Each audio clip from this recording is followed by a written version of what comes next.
How's it going? I'm Nate. I'm JJ with Iron Grill Off-Roading. Today what we're going to do is we're going to change the differential fluids and differential covers on a 2008 Jeep Wrangler Rubicon. So what we've got here is we got our Mobil 1 synthetic gear lubricant. I'm using 75 weight 140. Why is that, Nate? Well, since I have oversized tires, I'm still on 410 gears, and I do the occasional towing and off-roading. Just want the extra little bit of protection. You can use 80 weight 90, which is what's recommended, or 70 weight 90, whatever you want to do. But I'm just doing this for personal opinion. And then on top of that, we're going to take the diff covers off. We're going to install these new Teraflex diff covers. Pretty heavy duty compared to the old ones from what I'm told. They look and feel pretty heavy duty. So we're going to drain the fluid, put a new Lubelocker on it, call it a day. So one of the things you said, Nate, was when you're doing this, there's a certain smell that's associated with changing the diff fluid. What have you experienced that before, or is this going to be new to you? This is going to be new to me. From what I understand, a few other buddies have done the same type of work, and it says it smells pretty foul, so it smells like rotten eggs. So that's good news. We're looking forward to that, and we'll let you know through smell-o-vision how it actually smells. Stand by as we change the diff fluid and diff covers on Nate's bad boy Jeep here. What do you name it? The Strangler. The Strangler. Perfect. Okay, stand by. So we're going to take these bolts off here, let the fluids drain out. Once they drain out, we'll have it catch into our drain pan, peel it off, scrape off the old gasket, clean it up, and slap it back together. All right, so we're going to start. We're going to take these bolts off, like I said. It's actually going to be a 1/2 inch socket. So just loosen them up, let all the fluids drain out, and then we'll go from there, take it off.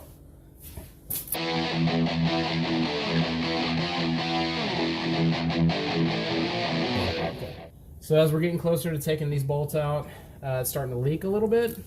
That's what we want, so we're gonna have to, I'm assuming these have never been changed. It's got a little higher mileage on it, so it should have been done a long time ago.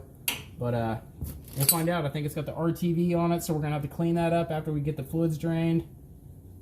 And then put the new one back on.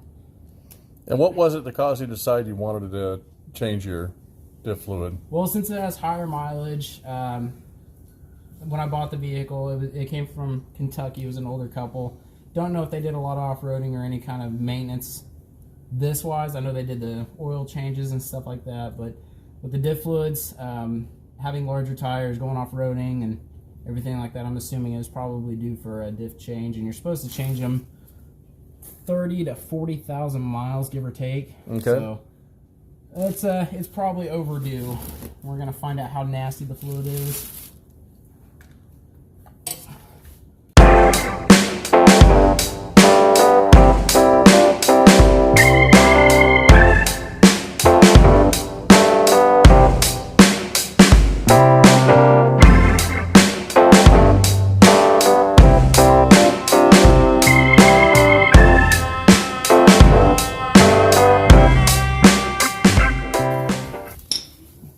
Alright, so now we have the diff cover off. It's always a good idea to check the gears, make sure there's no chips in it or you don't see any metal shavings, just to make sure that you don't have any internal issues that need addressed further. But you can see the old silicone gasket or the RTV. That's all stuff we got to clean up before we put our new gaskets on and put our diff covers on. I went with Lubelocker only because it's a little bit cleaner.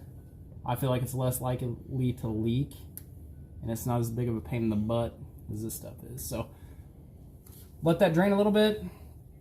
We'll clean up the gasket, put the new the covers on, and get it installed. Okay, diff cover is off. Seal is all cleaned off. We're down. We got some good metal on there now, and we cleaned it out with the brake fluid. Now we are going to put the new seal on and go from there.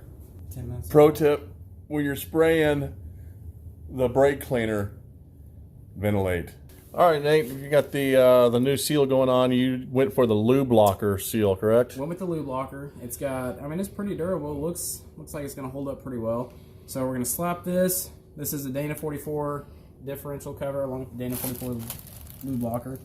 So we'll put that on there, put a few bolts into it, get it lined up, and slide it on there.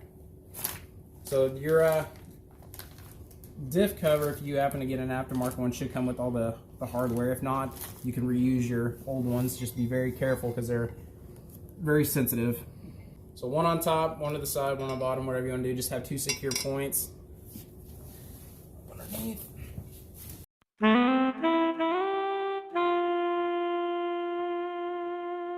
Okay, we got the first 2 bolts on the diff cover now on, and we're going to go ahead and put the rest of the bolts on, and we'll start filling it up. We'll show you that when we get to that point.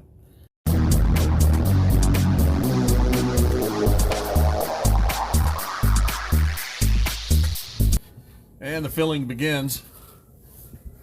He's filling from the bottom, and why is that, Nate?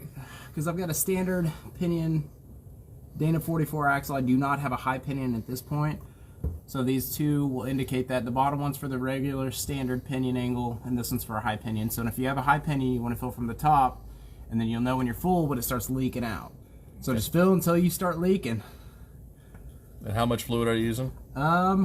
Right now I am, I think, just above 2.5 pints. I believe 2.7 or 2.8 pints in the rear and 1.6 in the front. I could be wrong. Specs may be a little off, but I'm just going to fill until can't fill no more.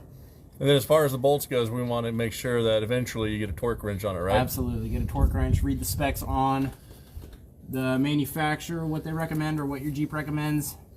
Don't over tighten, but don't under tighten, so make sure you have a torque wrench. No problem, just get it just right. Correct. Yeah, not over, not under, just right. Go for perfect. Correct. Okay, there you go. Diff covers, change of the fluid. What else do we do? Gaskets. I think that's about it. So not a bad day. It was pretty easy. It was the first time for me ever to do it. Was the first time for you? It was the first. So we really didn't know going into it what we were doing, but we figured it out along the way. You guys can do it too, especially with the help of videos and stuff like this, because that's how we learn. Yep, So absolutely. once again, if you don't mind, hit that like and subscribe. Like and subscribe button, and follow us on Facebook, Instagram, and anywhere else you find us. We'll have more videos going. We'll do some giveaways and trail rides, and we're gonna have stuff like that going on. So appreciate you sitting through this and paying attention. And if you have any questions, please hit us up. Thank you. Have a good one. Don't sniff brake fluid. Don't sniff brake fluid. Brake cleaner. Any of that. Yeah. Don't Bad. do it.